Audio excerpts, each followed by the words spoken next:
یہاں بقا کی جد و جہد کے مقابلے میں جذباتی رشتوں کو شکست ہو جاتی تھی۔ خاندان کی مرکزی حیثیت باقی رکھنا ناممکن تھا۔ جو بڑا ہو جائے، اپنا پیٹ خود بھر سکے، وہ جائے اور دنیا میں اپنا رزق خود تلاش کرے، ان پرندوں کی طرح جو اڑنا سیکھتے ہی آشیانوں سے پرواز کر جاتے ہیں اور پھر کبھی لوٹ کے نہیں آتے۔ کھانے اور چائے کے دوران ہم نے اپنے اپنے سوالات سے یہ سب معلومات حاصل کی تھی۔ اس کے بعد ہماری باری آئی۔ ہم نے بتایا کہ یہ ایک حادثے میں ہماری کار ختم ہو گئی۔ ہم اس لیے بچ گئے کہ کار میں ہم نہیں تھے۔ کار ایک سائڈ پر کھڑی ہوئی تھی کہ ایک ٹرک نے ٹکر مار کے اسے نیچے گرا دیا۔ ہم ٹرک کو دوڑ کے پکڑنے میں ناکام رہے۔ مترجم نے کہا، تم کار سے اترے ہی کیوں تھے؟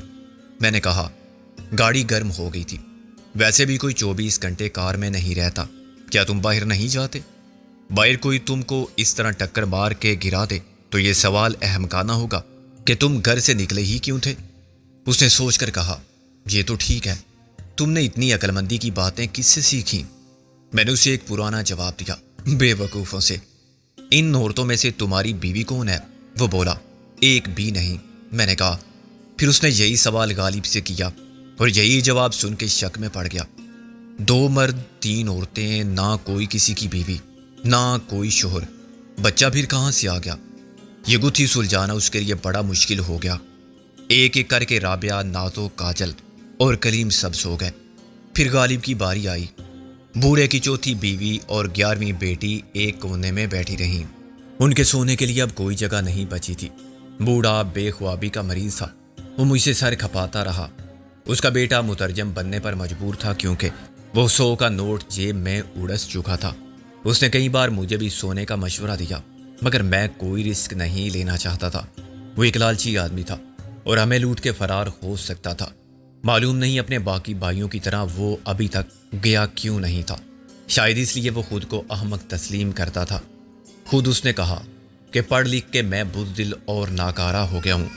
میں وہ سارے کام نہیں کر سکتا جو میرے بھائیوں نے کسی احساس پشیمانی یا کمتری کے بغیر کر لیے۔ ان کے نزدیک رشتے بھی اہم نہیں رہے، خواہ وہ زمین کے ہوں یا خون کے۔ چنانچہ وہ جہاں بھی ہوں گے، جو کچھ بھی کر رہے ہوں گے، عدم اطمینان کا شکار نہیں ہوں گے۔ جبکہ میں پرائمری ٹیچر بن کے انسان بن گیا ہوں۔ انسان بہت مجبور ہوتا ہے، غلام ہو جاتا ہے، بندشوں کا، خواہشوں کا، اپنی کمزوریوں کا۔ جانور آزاد رہتا ہے۔ اگرچہ وہ اپنے خیالات کو الفاظ کا جامع پہنانے میں خاصی دشواری محسوس کرتا تھا، مگر میں اس کی سوچ کو سمجھ رہا تھا۔ اچانک اس نے کہا، تم میری بہن سے شادی کیوں نہیں کر لیتے؟ میں بھونچکا رہ گیا۔ یہ تم کیا فضول بات کر رہے ہو؟ کیوں؟ اتنی اچھی اور خوبصورت لڑکی ہے اور تم نے ابھی تک کسی کو بیوی نہیں بنایا ہے۔ یہ لڑکیاں جو تمہارے ساتھ ہیں میری بہن کے مقابلے میں کچھ نہیں۔ نہ یہ اتنی حسین ہیں اور نہ اتنی خدمت کر سکتی ہیں تمہاری۔ پھر یہ کہ خرچ بھی زیادہ نہیں، 5000 دے دو۔ بکواس بند کرو، میں نے گرم ہو کر کہا۔ اچھا 4000؟ میں نے کہا، بات کو سمجھنے کی کوشش کرو۔ میں کسی لڑکی کو خرید کے شادی نہیں کروں گا۔ پھر کیا ایسے ہی کسی کو بھگا کر لے جاؤ گے مفت میں؟ یہ تو بڑی غلط بات ہوگی۔ غلط بات کے بچے، ہم شادی کے لیے عورت خریدتے نہیں، میں نے بگڑ کر کہا۔ لڑکی راضی ہو، اس کے والدین راضی ہوں اور خود وہ لڑکی آدمی کو پسند ہو، تب بات بنتی ہے۔ پھر تو بات بن گئی سمجھو۔ لڑکی ضرور راضی ہو جائے گی، وہ شہر جانا چاہتی ہے۔ تم جوان ہو، خوبصورت آدمی ہو، وہ تمہیں پسند بھی کر لے گی۔ ماں باپ کیسے راضی نہ ہوں گے؟ چلو تم 3000 دے دینا۔ میں نے کہا، اب تم نے شادی کی بات کی تو میں ایک جامپڑ ماروں گا۔ ان لڑکیوں میں سے ایک میری بیوی بنے گی، یہ فیصلہ میں کر چکا ہوں۔ پھر کیا ہوا؟ آدمی جتنی شادیاں چاہے کر سکتا ہے۔ یہ لڑکی تم نے کتنے میں لی؟ کہاں سے لی جسے تم بیوی بناؤ گے؟ میں نے اپنا سر پکڑ لیا۔ اسے شادی کے پورے معاشرتی پس منظر سے آگاہ کرنا، خاندان کی اہمیت سمجھانا اور اس رشتے کی جذباتی اہمیت پر لیکچر دینا بے سود تھا۔ وہ میری بات نہیں سمجھ سکتا تھا کیونکہ میرے اور اس کے درمیان 2 دنیاؤں کا فاصلہ تھا۔ ہم ایک ہی سیارے پر رہتے تھے مگر ایک دوسرے کے لیے مریخ کی مخلوق سے زیادہ اجنبی تھے۔ ہم ایک دوسرے کی زبان، خیالات، نظریات، عقائد، رسوم سے بیگانہ تھے۔ جسمانی ساخت، ضروریات کے اعتبار سے ہم بلا شبہ ایک تھے، مگر ذہنی سطح پر ہمارے درمیان وہی معاملات کو سمجھنے کی صلاحیت مشترک تھی۔ ایک انگریزی جو اظہار کا ذریعہ بنی، دوسری سکہ رائج الوقت کی زبان۔ میں نے کہا تم سب باتیں چھوڑو، مجھے یہ بتاؤ کہ ہم کھٹمنڈو کیسے پہنچ سکتے ہیں؟ اس نے کہا یہ سڑک سیدھی کھٹمنڈو جاتی ہے۔ میں نے کہا اس کے علاوہ کوئی راستہ نہیں؟ تم تو یہاں کے رہنے والے ہو، خفیہ راستے بھی جانتے ہوگے۔ اس نے مجھے غور سے دیکھا۔ تم خفیہ راستے سے کیوں جانا چاہتے ہو؟ میں نے کہا یہ بتانا ضروری نہیں، میری بات کا جواب دو۔ اس نے سوچ کر کہا خفیہ راستے تو بہت ہیں، مگر ان پر سفر کرنا آسان کام نہیں ہے۔ ہر راستہ محفوظ بھی نہیں ہے، کہیں پہاڑ ٹوٹ کر گر جاتے ہیں یا اوپر سے برف پھسل کے آ جاتی ہے، خطرناک شیر، چیتے، بھیڑیے مل جاتے ہیں۔ سڑک محفوظ ہے؟ سڑک کے بعد کون سا راستہ محفوظ ہے؟ اس راستے پر تم جاؤ گے کیسے؟ وہ تو بہت لمبا راستہ ہے۔ لوگ جو تبت کی طرف جاتے ہیں وہ خچروں پر سفر کرتے ہیں، قافلوں کی صورت میں۔ اس نے کہا یہ قافلے کہاں سے گزرتے ہیں؟ ادھر سے۔ اس نے ہاتھ ہلا کے کہا پرسوں ایک قافلہ گیا تھا، اب پھر پرسوں جائے گا۔ تمہیں پہلے سے معلوم ہو جاتا ہے؟ سب کو معلوم ہو جاتا ہے، جسے جانا ہو ان کے ساتھ چلا جاتا ہے، کچھ خریدنا ہو تو ان سے خرید لیتا ہے۔ وہ جگہ جگہ رکتے جاتے ہیں اور مال بھی جمع کرتے رہتے ہیں۔ میرے باپ نے سب لڑکیاں قافلے والوں کو دی، انہیں اچھے شوہر مل گئے، اور تمہارے باپ کو اچھے پیسے۔ میں نے غصے سے کہا شرم نہیں آتی تم لوگوں کو اپنی عورتوں کو بیچتے ہوئے؟ وہ میرے غصے پر حیران ہوا۔ شرم کی کیا بات ہے؟ خود میرے باپ نے 3 بیویاں بیچ دیں۔ بیویاں بیچ دیں؟ کیوں؟ اسے پیسوں کی ضرورت تھی، وہ بولا۔ خود میں نے قافلے سے ایک بیوی خریدی تھی، سال بھر بعد واپس کر دی۔ جس سے لی تھی وہ خود آیا تھا کہ 1000 زیادہ لے لو، میں نے بھی فائدہ اٹھایا، 2000 زیادہ لے کر دے دی۔ صدمے سے میرا برا حال ہو گیا۔ ان لوگوں کے نزدیک عورت کی وہ حیثیت تھی جو شہروں میں کار کی ہوتی ہے۔ خریدی، استعمال کی، اچھے پیسے ملے تو بیچ دی، سیکنڈ ہینڈ لے لی، بدل دی۔ اپنے بلڈ پریشر کو کنٹرول کر کے میں نے کہا دیکھو میں اس قافلے کے ساتھ جانا چاہتا ہوں، تو مجھے کیا کرنا ہوگا؟ کتنے دن میں ہم پہنچ جائیں گے کھٹمنڈو؟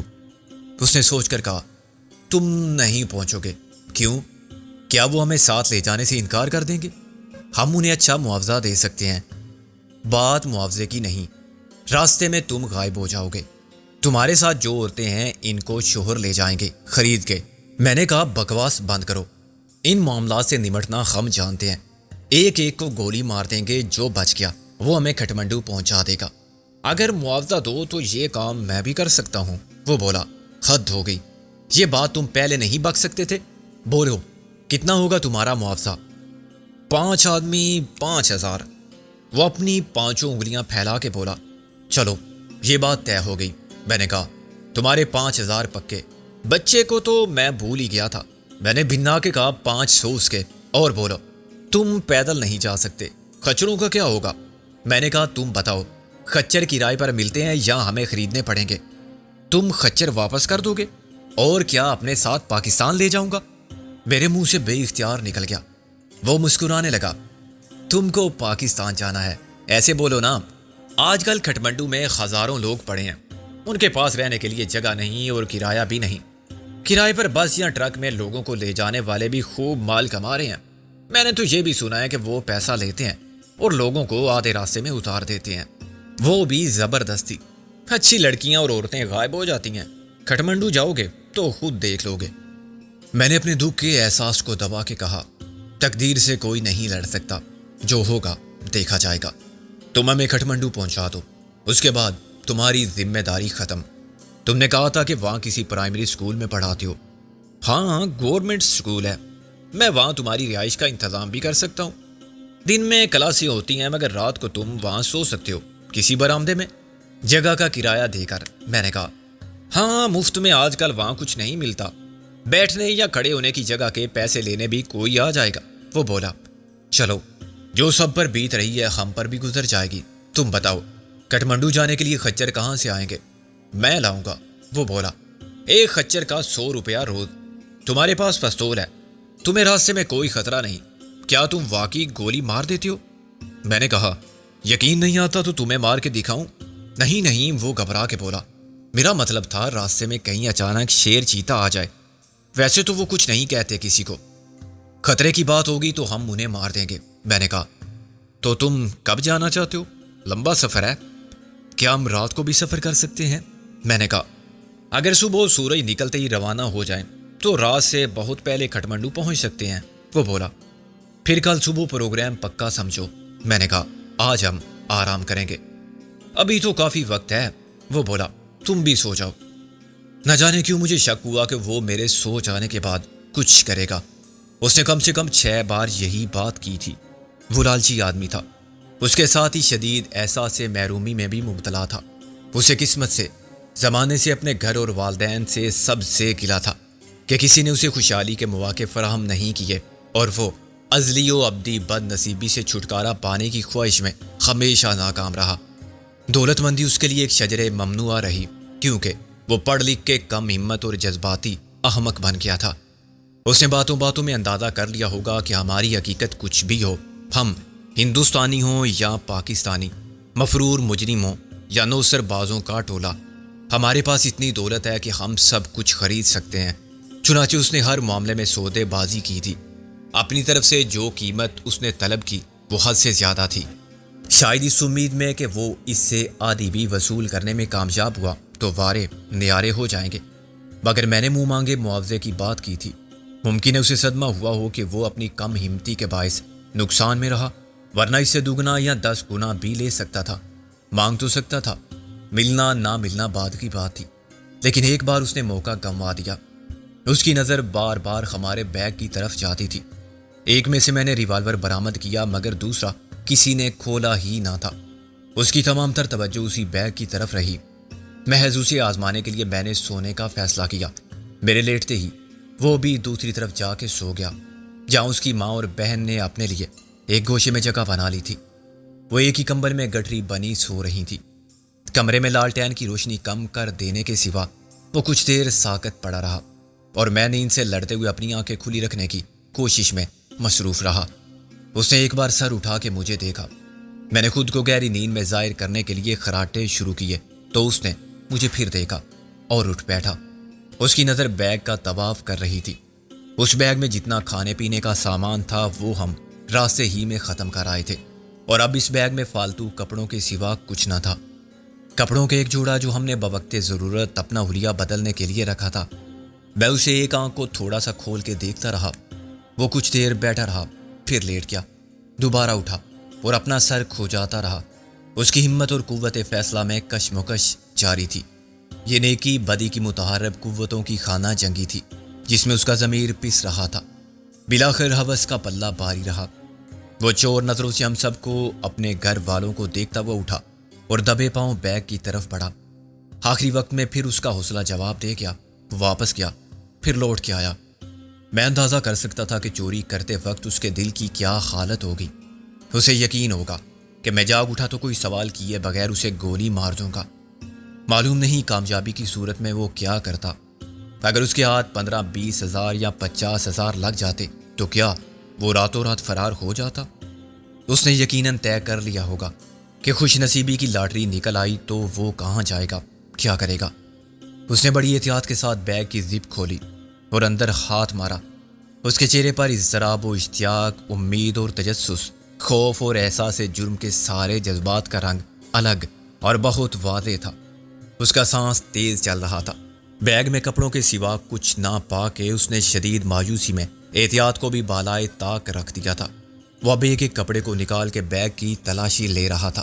اس وقت میں نے سوچا کہ اسے رنگے ہاتھوں پکڑ لوں، مگر پھر میں رک گیا، یہ دیکھنے کے لیے کہ کیا وہ دوسرے بیگ میں بھی قسمت آزمائی کرے گا جو غالب کے سر کے نیچے تھا۔ اس نے حفاظت کے خیال سے بیگ کا تکیہ بنا لیا تھا، مگر نیند میں غالب نے کروٹ لی تھی تو اس کا سر بیگ پر سے پھٹ گیا تھا۔ اب یہ بیگ میرے اور غالب کے بیچ میں تھا، گویا انتہائی خطرناک علاقے میں تھا۔ اس نے سخت مایوسی کے ساتھ کپڑے واپس بیگ میں ڈالے اور زپ بند کر دی۔ کچھ دیر وہ دوسرے بیگ کو دیکھتا رہا اور اپنی ہمت کے طیارے کو خوابوں کی تعبیر کے آسمان تک اڑانے کے لیے جد و جہد کرتا رہا، مگر اتنی طاقت پرواز وہ کہاں سے لاتا؟ چیونٹی کے پر نکل آئیں تب بھی وہ اس بلندی کو کہاں چھو سکتی ہے جہاں سے شاہین کی اڑان شروع ہوتی ہے۔ اسے کشمکش کے عذاب سے نجات دلانے اور یہ احساس دلانے کے لیے کہ ہم کتنے بھی غافل ہوں، خطرے کے وقت ہماری چھٹی سمے بیدار کر دیتی ہے۔ میں اٹھ بیٹھا۔ کون ہے؟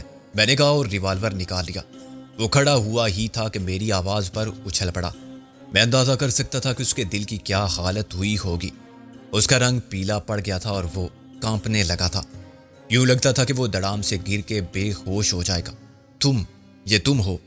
میں نے اطمینان اور خوش دلی کے ساتھ کہا۔ میں نے قدموں کی آہٹ سنی تو آنکھ کھل گئی۔ میں سمجھا کوئی چور آ گیا اندر۔ چور کہاں سے آئے گا؟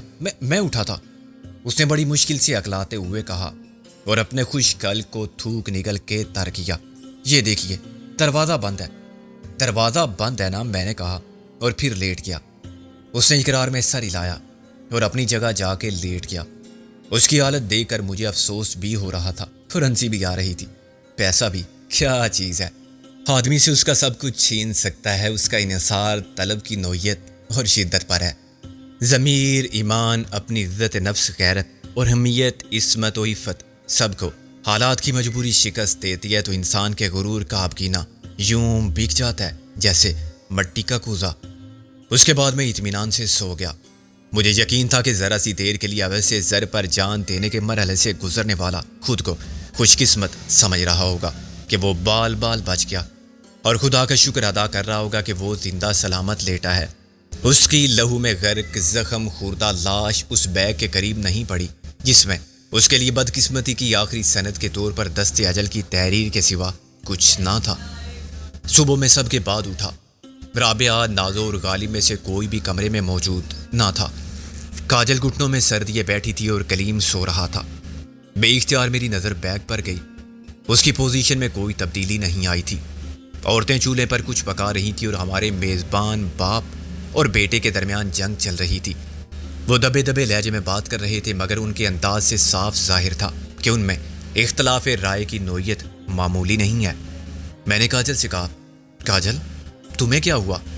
اس نے سر اٹھا کے مسکرانے کی کوشش کی لیکن میں نے دیکھ لیا کہ اس کی آنکھوں میں آنسو رکے ہوئے ہیں۔ کچھ نہیں، میں نے کہا۔ تم کیوں ضرورت محسوس کرتی ہو جھوٹ بولنے کی؟ آخر اتنی بے اعتمادی کیوں؟ کون سا جھوٹ بولا ہے میں نے؟ وہ نظر چرا کے بولی، تم اپنا دکھ چھپا رہی ہو ہم سب سے۔ ہمارے ساتھ ہوتے ہوئے بھی تم ہمارے ساتھ نہیں ہو۔ تم تنہا ہو۔ تم اپنی دنیا میں اپنے احساس کی چیتا میں جل رہی ہو اور یہ سمجھتی ہو کہ ہم سب اندھے، بہرے اور بے حس لوگ ہیں جو کچھ دیکھ نہیں سکتے، یا دیکھتے ہیں تو پرائی آگ سے عمدن دور رہتے ہیں۔ ایسا نہیں ہے کاجل۔ وہ رونے لگی۔ تم بتاؤ میں کیا کروں؟ کیسے خود کو تم جیسا سمجھوں؟ رابعہ اور نازو کے سامنے میرا دل چاہتا ہے کہ میں ڈوب کے مر جاؤں کسی گٹر میں۔ میرا تو سایہ بھی اتنا ناپاک اور گناہگار ہے۔ میں اپنا چہرہ نہیں دیکھ سکتی آئینے میں، اس پر مجھے خون ہی خون نظر آتا ہے۔ اپنے والدین کی قاتل ہوں میں، ایک آبرو باختہ لڑکی۔ میں کاجل کی قاتل ہوں جو ایسی تھی، نازو جیسی اور رابعہ جیسی، مگر اب میرا وجود غلاظت سے بھرا ہوا ہے اور میں اس کو باہر نہیں نکال سکتی۔ کوئی مجھے پھر پاکیزگی کا غرور نہیں دے سکتا۔ اگر کل کو میں نے محسوس کیا کہ میرے وجود میں گناہ کا ثمر پرورش پا رہا ہے، میں بن بیائی ماں بننے والی ہوں، تو میں کیا کروں گی؟ مجھے تو ابھی مر جانا چاہیے، لیکن میں کیا کروں؟ آج اس نے میرے لیے مرنا مشکل کر دیا ہے۔ کلیم نے مجھے ماں بنا لیا ہے، حالانکہ یہ بچہ میرا نہیں ہے۔ کل اپنے بچے کو مار سکوں گی میں اور خود مر سکوں گی؟ میں نہیں جانتا تھا کہ میرا ایک سوال اتنے بڑے بارود کے ڈھیر میں چنگاری بن جائے گا۔ حقیقت یہ ہے کہ میں کاجل کے ذہن کی سوچ کا تصور بھی نہیں کر سکتا تھا، ورنہ میں یہ سوال کبھی نہ کرتا۔ جب اس نے سچ بولا تو اس کی تلخی نے مجھے مفلوج کر دیا۔ یہ زہر تھا جس کا مزہ میں نے پہلے نہیں چکھا تھا۔ میں احمقوں کی طرح اس کی صورت دیکھتا رہا، سوچتا رہا کہ اس سے کیا کہوں۔ ہمارے میزبان باپ بیٹا اپنی لڑائی بھول کے ہماری طرف متوجہ ہو گئے تھے اور ہکا بکا بیٹھے تھے۔ میں نے تو بتایا تھا کہ ان عورتوں میں سے کوئی بھی میری بیوی نہیں، مگر انہوں نے شاید میری بات کا یقین نہیں کیا ہوگا اور کچھ نہ سمجھنے کے باعث وہ سمجھے ہوں گے کہ ایک شوہر کی حیثیت سے میں نے کاجل پر کوئی ظلم کیا ہے۔ چنانچہ وہ رو رو کے فریاد کر رہی ہے۔ ان کی نظروں کے سوال کو دیکھے بغیر میں نے کاجل سے کہا، تم پاگل ہو کاجل، اتنا عرصہ ہو گیا تم کو ہمارے ساتھ اور ابھی تک تم نے اعتماد کا مطلب ہی نہیں سمجھا، کسی پر بھروسہ بھی نہیں کیا۔ مجھے یا غالب کو نہ صحیح، رابعہ اور نازو کو تم عورت سمجھ کے اپنا دکھ بتا سکتی تھی۔ میں عورت نہیں ہوں، عورت کے نام پر گالی ہوں۔ جس عورت کی آبرو لٹ جائے اور جس کی وجہ سے گھر برباد ہو جائے، گھر والے مر جائیں، وہ عورت نہیں، زہریلی ناگن ہے۔ طوائف بھی اپنا گھر تو نہیں اجاڑتی۔ وہ روتے روتے بولی۔ میں نے برہمی سے کہا، مت کرو ایسی باتیں، تم ہم سب کے نزدیک اتنی ہی معصوم اور قابل احترام ہو جتنی ہر عورت ہوتی ہے۔ جتنی رابعہ اور نازو ہیں میری ماں تھی اور بہن تھی۔ قابل نفرت وہ ہیں جو ظالم تھے، وہ شیطان تھے جنہوں نے تمہیں رسوا کرنے کی کوشش کی۔ رسوا وہ خود ہوئے، تم نے کچھ بھی نہیں گنوایا، انہوں نے اپنی انسانیت کا بھرم کھو دیا۔ یہ سب باتیں ہیں، کھوکھلی باتیں جو تم مجھے تسلی دینے کے لیے کرتے ہو۔ نہیں کاجل، یہ حقیقت ہے، تم مجھے اتنی ہی عزیز ہو جتنی رابعہ یا نازو ہے۔ ہم سب میں سے کسی کی نظر میں تمہاری عزت کم نہیں ہوئی، کیونکہ ظلم ہم سب نے سہا ہے، ہم سب مظلوم ہیں۔ ظلم کی نوعیت کچھ بھی ہو، مگر ظلم سہنے والے ایک دوسرے کے زیادہ قریب ہوتے ہیں، کیونکہ وہ ہم درد ہوتے ہیں۔ اور یہ تم قبل از وقت کیسے اندیشوں میں مبتلا ہو گئی ہو، تمہیں کچھ نہیں ہوگا، تم عزت و آبرو کے ساتھ زندہ رہو گی ہم سب کے درمیان۔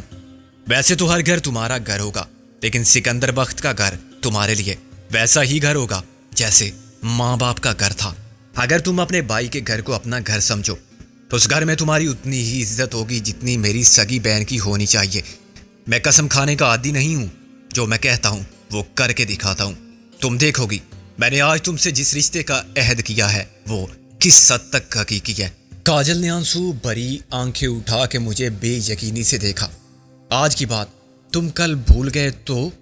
میں نے کہا نا، وقت خود اس رشتے کی سچائی کا ضامن ہوگا۔ کیا تمہیں معلوم ہے گل کیا تھی؟ ایک بدنام زمانہ ڈاکو شیش ناگ کی بہن ناگ منی۔ مرتے وقت اس ڈاکو نے اپنی بہن کو کسی تعلق یا تعارف کے بغیر ہمارے حوالے کر دیا تھا۔ آج وہ گل بانو ہے، اور جیسے اس نے ہمارا ساتھ دیا ایسے ہی ہم نے بھی اسے اعتماد کا سہارا دیا۔ اب وہ ہم میں سے ایک ہے۔ وہ اپنے ماضی کو بھول چکی ہے اور اسے کبھی احساس نہیں ہوا کہ اس کی حیثیت رابعہ یا نازو سے کمتر ہے۔ مجھے یقین ہے بلاخر وہ محسن کو بھی اپنی محبت سے جیت لے گی اور اس خلا کو بھی پر کر دے گی جو شیلا کی موت نے محسن کے دل میں پیدا کر دیا ہے۔ اب میں تمہارے ساتھ ظلم کرنے والوں سے اس ظلم کا حساب برابر کرنے کا وعدہ تو نہیں کر سکتا، مگر یہ وعدہ ضرور کر سکتا ہوں کہ جب تک موت اس رشتے کی راہ میں غائل نہیں ہوگی، تم میرے گھر میں میری بہن کی طرح رہو گی، اس وقت تک جب تک میں خود تمہیں رخصت نہ کروں اپنا گھر آباد کرنے کے لیے۔ لیکن اس نے فرتے جذبات سے گلو گیر لہجے میں کچھ کہنے کی کوشش کی، لیکن کیا، میں ہر ذمہ داری قبول کرتا ہوں، نتائج کی پرواہ کیے بغیر۔ میں دنیا سے ڈرنے والا آدمی نہیں ہوں، خدا کے بعد میں کسی سے ڈرتا ہوں تو خود اپنے آپ سے، اپنے ضمیر سے۔ اگر میں تمہیں کسی بازار کے کوٹھے سے بھی اٹھا کے اپنے گھر لاتا اور بہن کہتا تو پھر بہن کی عزت بھی دیتا۔ تمہارے دامن کی ہر داغ رسوائی کو، تمہاری طرف اٹھنے والے ہر سنگ ملامت کو اور ہر تیرے دشنام کو میں قبول کرتا۔ تم تو مظلوم ہو، معصوم ہو۔ وہ پھر رونے لگی۔ لیکن سکندر، میں پھر عورت ہوں جو مرد کے ظلم کا خمیازہ تمام عمر بھگتنے پر مجبور ہوتی ہے۔ اگر خدا نہ خواستہ، میں اس کا مطلب سمجھ گیا۔ اول تو کچھ نہیں ہوگا، اس وہم کو دل سے نکال دو، اور ہوا تو میں سمجھوں گا کہ میرے بانجے کا بے غیرت اور بے ضمیر باپ اسے لاوارث چھوڑ کر چلا گیا، مر گیا۔ اس کی پرورش میں کروں گا، وہ ہم سب کے خاندان کا ایک فرد ہوگا۔ اسے کبھی احساس نہیں ہوگا کہ اس کا کسی سے خون کا رشتہ نہیں۔ ڈرنا چھوڑ دو کاجل، ظلم کا مقابلہ کرنا سیکھو، اعتماد کرنا سیکھو اور ہمارے ساتھ رہو۔ ہم سب مظلوم ہیں، ہمارے درمیان یہ رشتہ خون کے رشتے سے زیادہ مضبوط ہے۔ کاجل نے آنسو پونچھ لیے تھے۔ میں کوشش کروں گی، وعدہ کرو مجھ سے۔ میں نے اس کے سر پر ہاتھ رکھ کے کہا، تم آئندہ مرنے کا فضول خیال دل میں نہیں لاؤ گی۔ تمہیں کس کی قسم دوں؟ میں وعدہ کرتی ہوں۔ وہ مسکرائی۔ قسم دینے کی ضرورت نہیں، اس معصوم کی زندگی کی قسم کھاؤ۔ میں نے سوتے ہوئے کلیم کی طرف دیکھا۔ اس کے سر پر ہاتھ رکھ کے کہو کہ تم مجھے بڑا بھائی سمجھو گی، اپنے دکھ کو اپنی ذات تک محدود نہیں رکھو گی، اپنے ماضی کو بھول کر مستقبل میں بھی یہ رشتہ نبھاؤ گی بہنوں کی طرح۔ اس نے کلیم کے سر پر ہاتھ رکھا۔ میں قسم کھاتی ہوں۔ دور بیٹھے ہوئے میزبانوں نے یہ منظر بڑا حیرانی سے دیکھا۔ ان میں سے کسی نے دخل اندازی نہیں کی تھی۔ میں نے کاجل سے کہا، یہ بات آج ختم ہو گئی، اسی وقت، اب دوبارہ نہیں ہوگی۔ کوئی مسئلہ ہو یا پریشانی ہو تو تم کسی سے بھی بات کر سکتی ہو، ہم سب ایک ہیں ہر معاملے میں۔